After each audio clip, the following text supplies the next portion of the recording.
Journalism is not a crime. Journalism is not a crime.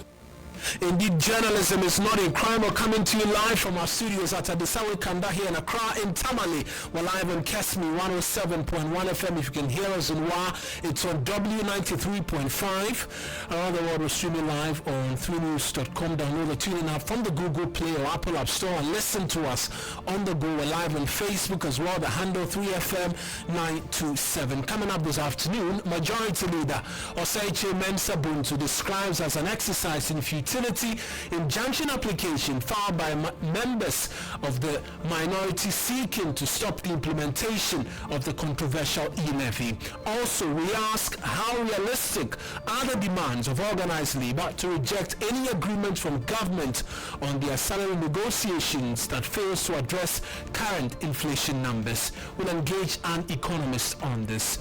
The opposition NDC Director of Legal Affairs, Abraham Amaleba, meanwhile, has been taking on the Attorney General Godfred Dame over proposals that lawyers who criticize judges on social media be sanctioned. He says the call is an attempt to gag lawyers. And later on, Member of Parliament for Elembele, Emmanuel Amakofibua, petitions trying to investigate shooting of resident at Teneko Bukazo by security persons owned by Adamos Mining Resources. Details of these stories and a lot more if you stay with us.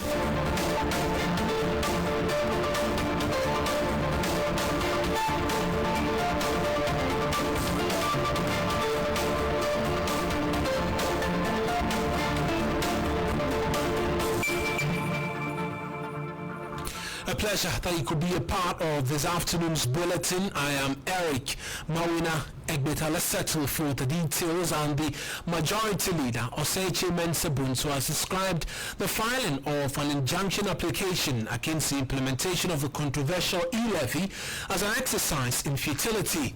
3 minority MPs have filed a case at the Supreme Court seeking to arrest the implementation of the controversial e-levy, which is expected to formally kick off on May 1. But Majority Leader Oseiche Mensah Buntu, while addressing members of the Parliamentary Press Corps, said the minority had the right to go to court but questioned the decision when all avenues in Parliament have not been explored. We want to stop. I think we had the Finance Minister indicate to us that the commencement of the collection, right, is going to be on May 1st. That's what they want to. I don't know what they say. They want to stop the implementation, but the bill is already being implemented. I don't know what they mean by that.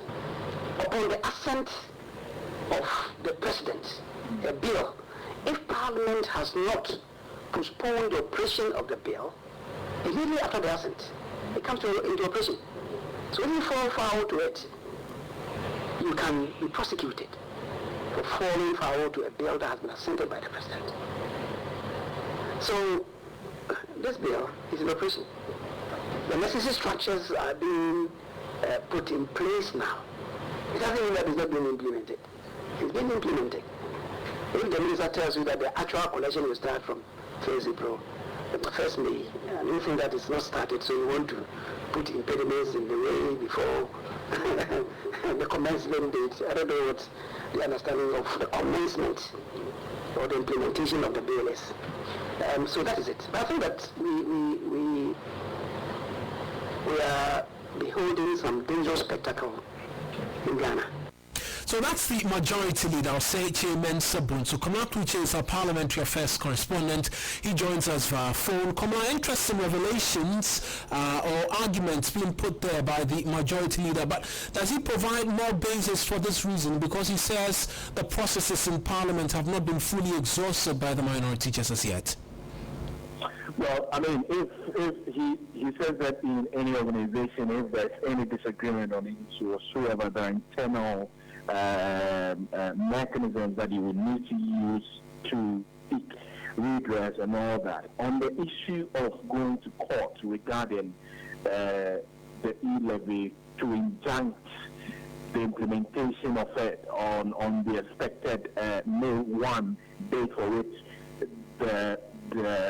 the collection of that particular tax will take effect. The majority leader says, it's clearly not going to happen. He doesn't want to preempt the outcome of the court, but if they see that this is actually not going to be a possibility with regards to the court's ruling in favor of the minority, he says that, well, it's totally an exercise in futility. In fact, the majority leader is responding or has been responding to about 3 issues that have occurred since the passage of the e-levy and also the referral of 3 members of parliament to the Committee on Privileges, which the Speaker did before the rules. In fact, just after that particular issue, both the majority and minority leader were out of the country. So back now, the majority leader decided to respond to it. Now, on the issue of the referral of 3 MPs before the committee, the minority leader again said that he doesn't understand why the minority chief whip would file a vote of rescission or will file for rescission, because their rules are very clear that this is a referral that has been made by the Speaker. The Speaker gives communication every other time, just like the President would inform the House of a trip out of the country, which is constitutionally mandated to do. The Speaker equally receives petitions all the time. So if the Speaker is referring this to a committee, what is the big deal? If he is filing for rescission, would he be in the position to equally file for rescission regarding official communications that come from the presidency as well? Because they both fall in the same line. So he thinks that all of this that the minority is seeking to do is just to distract or will actually amount to nothing. The referral has been done, the committee will meet, and when the committee meets, when the work is done for them, they raise issues regarding how the Speaker wants it done. That if the committee is done and have come out with their findings, they bring the reports to the plenary, but the House cannot debate the findings, they will only take a decision on it. That's where he disagrees with the Speaker on. But nonetheless, the Speaker has already ruled, so there's nothing I can say. But to file for rescission, he thinks that is clearly against the rules, and that it's not going to amount to anything.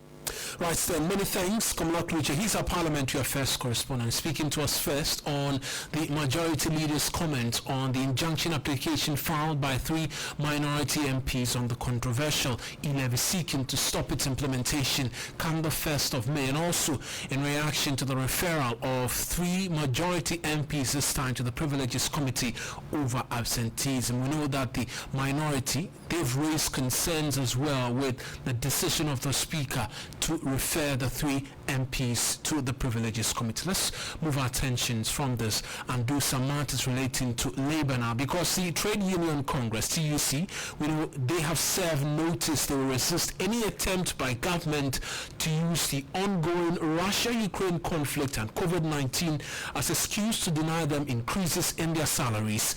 The union says they will stage a series of massive protests should the state fail to meet their demands. The latest threat is born out of a number of concerns, the first being the current harsh economic conditions being felt in the country, with inflation currently at some 19%. Also, leadership of organized labor faced intense criticism after the state only increased salaries by 4% and 7% for 2021 and 2022 respectively. But first, let's hear from TUC boss and spokesperson of organized labor, Dr. Yalba, on the negotiations for this year. The low level of salary translates into low level of pension directly, and you simply know, because you have wasted all your energy working for this country, and when you are 60 you cannot do what you used to do. But that is the time you are going to earn very, very, very little. No wonder many pensioners die before the appointed time, and that should change also. We expect government to do what governments do. If there is inflation, what should government do? Government should protect income by indexing our salaries to the inflation. If that doesn't happen, we should make it happen. What should employers do? They should index our pay to the inflation, because employers, they change the prices of their goods. So the effects of inflation doesn't affect them the way it affects us. Therefore, we should get our salaries indexed. And don't let us rely too much on government and employers. Let's ask the question, what can we do for ourselves as workers and unions? As workers and unions, we will negotiate effectively this year. And that one, I want to assure you that I will lead that negotiation. We will continue to talk, we will continue to negotiate, we will continue to dialogue. But if the dialogue fails, we are going to embark on an industrial action that has never happened in this country before. That's TUC Secretary General and spokesperson of Organized Labour, Dr. Yauba, at a pre-Midday event yesterday. That's got a lot of tongues wagging. Let's get on the phone and speak to Dr. Edu Sarkodie. He's an economist with the Institute of Financial Studies. Many thanks, Doc, for speaking to us this afternoon. Yeah, you don't know where I come from, the University of Ghana and IFS. Apologies, Doc, for that confusion, but okay. Thanks for the correction as well. Organized Labour appears to have taken a stance that they get what they want this year or nothing else. But considering the current challenges with the economy, is this a realistic posture to take? Whether it's realistic or not, it's a legitimate concern, it's a legitimate demand by workers. Anytime there is an increase in inflation rates, it translates into a reduction in the real income, that's in the real value of the salaries that we receive. It's not only even up to the public sector workers, it also applies to private sector workers. And so how do you restore the value of the city, of the money in your pocket or the salary? You restore it by increasing the money value, just by increasing salaries or increasing the minimum wage. Now, can the government afford it? That's a multi-million-dollar question. Of course, with the increment in crude oil prices, the government has made some windfalls, and so I am of the view that the government can take advantage of the increase in crude oil prices. Because the government budgeted for $62 per barrel, and now crude oil price is being sold at over $100 per barrel, so the government has made a profit of over $40 per barrel. This is just a stupid figure because I know there are a number of indicators in these calculations, but all that I'm saying is that when things are going bad, some agents in the economy gain while others lose. And I've made specific reference to the crude oil price, which is driving inflation. And I'm saying that the government is making some windfall gains in the increase in crude oil price. And therefore, those gains could be used to cushion public sector workers. But we are just talking about over 700,000 workers. What about over 9 million workers in the private sector? We should also attend to them. And so the government can do something about the salary increments. If inflation rate is 19% and you're increasing the salary by 4%, it means that workers are losing by 15% compared to last year. And also the same thing applies to those in the private sector. So increasing the salary at least up to the inflation rate should be the way to go.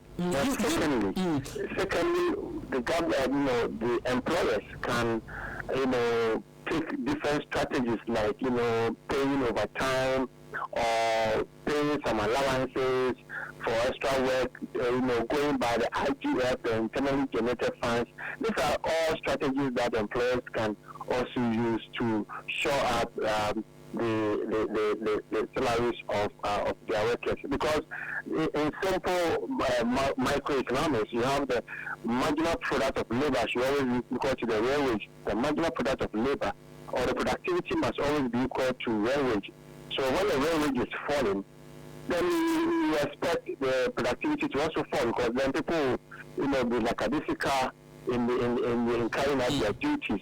So we must always restore that equilibrium where productivity must always be equal to the real wage. Right. Just on the bit about government using a windfall from the crude oil prices, the finance minister has sought to respond to that. He says the monies are insignificant and so really cannot be used for much. Well, if you say insignificant, it depends on what ratio you are looking at. I don't think it is that insignificant because we are talking about close to 4 billion, Ghana cedis, and I don't think it is that insignificant. But maybe the minister was making that, referring or comparing that value to the salary increment, the demand for salary increment. Because if the salary increment is about, people are demanding say 20 billion or 30 billion, then obviously the 4 billion cannot meet the 20 or 30 billion demand by workers. But, in a whole, if you take that increment in a whole, I don't think that it is that insignificant. Like I said, it shouldn't only be about just the government announcing salary increment. There are a number of strategies that employers can also use, and I'm making this general case for all workers. That is why I don't want us to limit our discussion to public sector workers, because then what happens to the private sector workers, like you guys in TV3 and other stations, it's also privately owned, and you also, because you're all affected by inflation, right, you all go to the same market, and so I'm saying that increasing the salary is one, but secondly, workers or employers can take advantage of the IGLs and, just find a way to motivate the workers, pay overtime, pay some allowances, and I'm sure salary, and then sometimes you can even tie in the salary increment to productivity, or you can even give commissions and say, if you're able to sell this, or if you're able to do this, I'll give you 10% commission. These are all strategies that can be used to, cushion the general worker. So, coming back to your question, I think that a little over 4 billion cedis increment in revenue coming from the crude oil is not that insignificant. I think the government should act and do something. Just as the finance minister announced the reduction of fuel coupons and freezing the purchase of vehicles for government officials. I mean, these were all gestures. I mean, the amount saved was not significant, but I mean, the government was able to position itself to send a signal to Ghanaians that they are actually doing something. So, send a good signal to the workers. If we are not even increasing the salaries, send a good signal. Even if you increase it by 2%, 3%, 5%, I'm sure workers will appreciate. Right. So let them send a good signal to the workers. Many thanks, Doc, for speaking to us this afternoon. You're welcome. That's economist Dr. Edu Sarkodie with the University of Ghana and the Institute of Fiscal Studies speaking to us this afternoon on the proposals or the stance taken by organized labor demanding their fair share in terms of salary increments this year. We just remain on matters on labor a little longer because the controversial neutrality allowance is being demanded by members of the civil and local government staff clocks act is continuing to draw condemnation after it came to light. The said allowance was agreed between government and Clocks Act, but has been in arrears, prompting the strike by the association. A meeting to iron out the issues on Thursday ended inconclusively and is continuing today, even as Clocks Act members remain on strike. Labour correspondent Daniel Opoku has the lowdown from the first day of the meeting. The meeting spanned for more than 3 hours. Deliberations centered on how a new arrangement could be reached to get the amount paid. However, it ended inconclusive with the leadership of Clocks Act demanding a payment schedule. From the National Labour Commission was for Minister of Finance to give us a payment plan. Yeah. And that's what we've just done. So whatever plan they're giving to us, our National Executive Council is going to look at it. They are the ones that call the strike. And it's only them that can call off as a strike. So whatever payment plan we've been given, we're going to put it before National Executive Council. And if they agree, so be it. So is the strike still on? It's definitely on. Deputy Minister of Finance, Dr. John Kuma, said government is cash strapped. Public finances are very difficult. We know government, the struggles we went through to even approve revenue measures for the 2022 measures. So at a point, program expenditures of government had to be cut by 30%. So if you are cutting expenditures and you're supposed to also give certain extra allowances which come as extra expenditures, it becomes very difficult. But these are commitments government have made and MOUs have been signed. So we have to engage properly and see how best we can have a win-win situation in this matter. He was, however, hopeful that the leadership of Clockside will call off the strike. That's Labour correspondent Daniel Opoku. To some legal matters now, and Director of Legal Affairs, Ibrahim Amaleba, Director of Legal Affairs for the NDC, Ibrahim Amaleba, has lashed out at the Attorney General over his proposal that lawyers who criticize decisions of the court on social media be sanctioned. Speaking at the opening of the Bench Bar conference, the Attorney General Godfrey Dame said attacks on court decisions have the tendency to destroy the integrity of institutions of justice delivery in Ghana and therefore should not be countenanced. He also called on the Supreme Court to consider only cases with the potential of resulting in law changes. My Lord Chief Justice, one would have thought that lawyers would have taken advantage of the blessings of the digital revolution, which I've spoken about this morning, to consolidate the importance of legal profession in its role in the affairs of state. On the contrary, recent development disclosed a systematic attempt by certain lawyers, often belonging to a side of the political divide, to deploy social media to delegate the administration of justice through poisoned and caustic attacks on judgment to the court, albeit unjustified. This is often witnessed in commentary on so-called political cases, where some lawyers perceive the outcome to have a far-reaching consequence for the objectives of political parties they sympathize with. Faced with adverse rulings, some lawyers go to the rather farcical extent of actually advocating for the abolition or scrapping of our court. The most deplorable thing about such endeavor is that many a time their vicious comments are plainly wrong. Yet, the propagators of these wrong and dangerous ideas do not relent in their efforts to push them down the throats of the unsuspecting public. Such disreputable practice on the part of some lawyers further becomes an inducement to persons who are not members of the legal profession to launch even more savage and illogical attacks on the judiciary.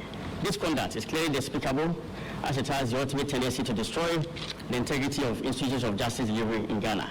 Such conduct should result in sanctions being promptly inflicted on the lawyers in question. So that's the Attorney General Godfrey Dame. Well, there's been a response from Director of Legal Affairs for the NDC, Ibrahim Amaleba. He spoke on TV3's New Day. The Attorney General is becoming a danger to our justice delivery system. He seeks to gag people who have a different view of judgments coming from the Supreme Court. He makes it look like we must all think alike as lawyers, and that if you dissent, then that means you are denigrating the Supreme Court. I have said about this Asim North case that the ruling of the two justices who dissented is the correct position of the law. Tell me, how does that denigrate the Supreme Court? Why? We sit on social media and critique the executive. We sit on social media and critique the legislature. Why would he be saying that when people critique the work of the judiciary, it amounts to denigrating the judiciary? Look, Article 125 says that justice emanates from the people. The judges are not the custodians or the owners of justice in this country. The justice is for us as a people. They are only holding it in trust for us. So the people have every right to critique judgments coming from the Supreme Court if they feel that something hasn't gone right. And so for the Attorney General to go out there and describe some people as the ones who belong to an opposition party are the ones who speak out against the rulings of the Supreme Court is, to say the least, a comment coming from an Attorney General who thinks that he is sitting in the office of the MPP legal team. That's Ibrahim Amaleba. He's the Director of Legal Affairs for the opposition NDC. My colleague Lord Iduasar, he is at the ongoing bar conference. He's sitting through the day 2 of the conference. He joins us via phone. Lord, walk us through the key issues up for conversations for today.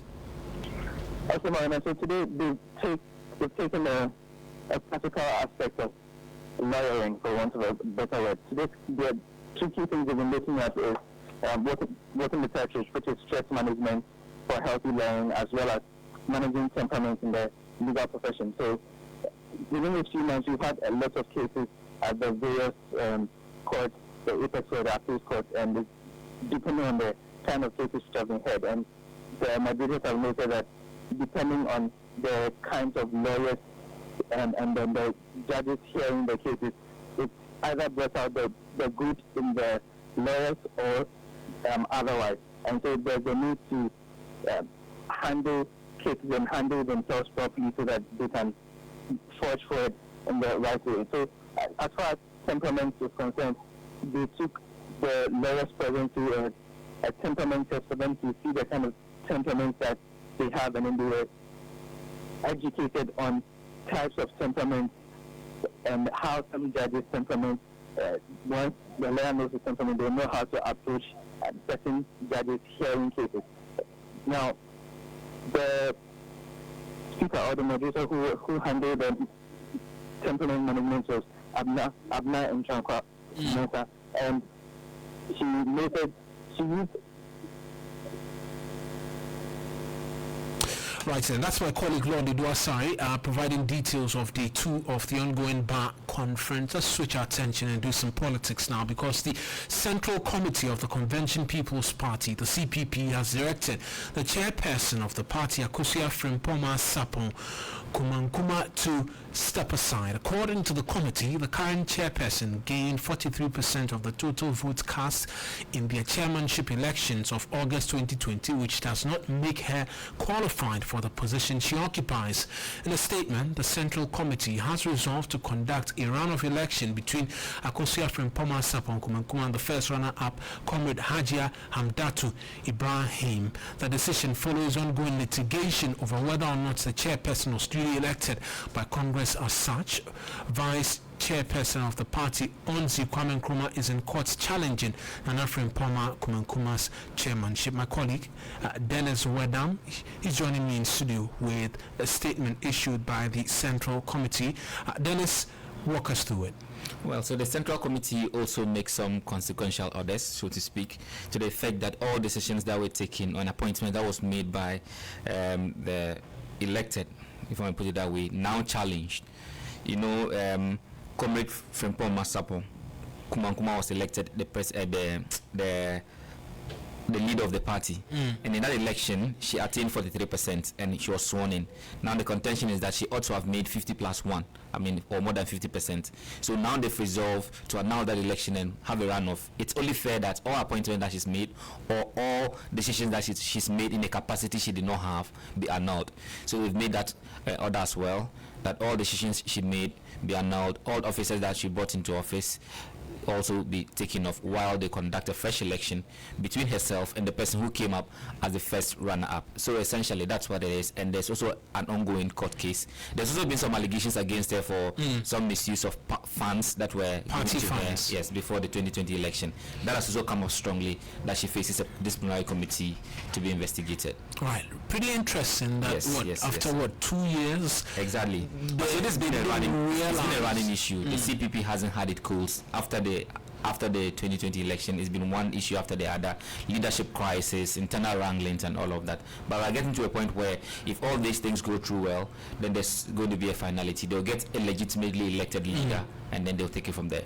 Right then, many thanks Dennis Weda, my colleague here at 3FM TV3 with our news plan and research desk. Let's end with the Elembele MP Emmanuel Ama Kofi Bua. He's invited the Commission on Human Rights and Administrative Justice charged to investigate the shooting of a resident of Telugu Bakazo. The young man was shot by security operatives of Adamu's Mining Resources at Nkrofun on April 1, 2022 during some disturbances there when illegal miners were being arraigned at the magistrate court. It sparked spontaneous protests with the youth of the area besieging the Isiama police station and destroying property. Police has has so far arrested 10 persons in connection with the clashes and remain on the hand for some more. The District Security Council has been engaging Adamos Resources Limited and the traditional authorities over modalities to release some portions of their concessions to the locals to engage in community mining. The engagement is yet to be finally concluded, but even before that, the MP for the area has formally petitioned Shraj to look into the matter. The petition was filed through the human rights lawyer and MP for Medina, Francis Xavier. So that's it for this afternoon's edition of the Bulletin here on 3FM 92.7. As always, log on to 3news.com for a lot more news. But before we go, later this afternoon at 1 p.m. with the Business Daily team comes up the lead story, lead economist Professor Peter Korte. His back calls for Ghana's debt to be restructured. Tune in at 1 p.m. for the latest on that and more at 1 p.m. on the Business Daily. I am Eric Mawuena Egbeta. Pleasure having you do the listening.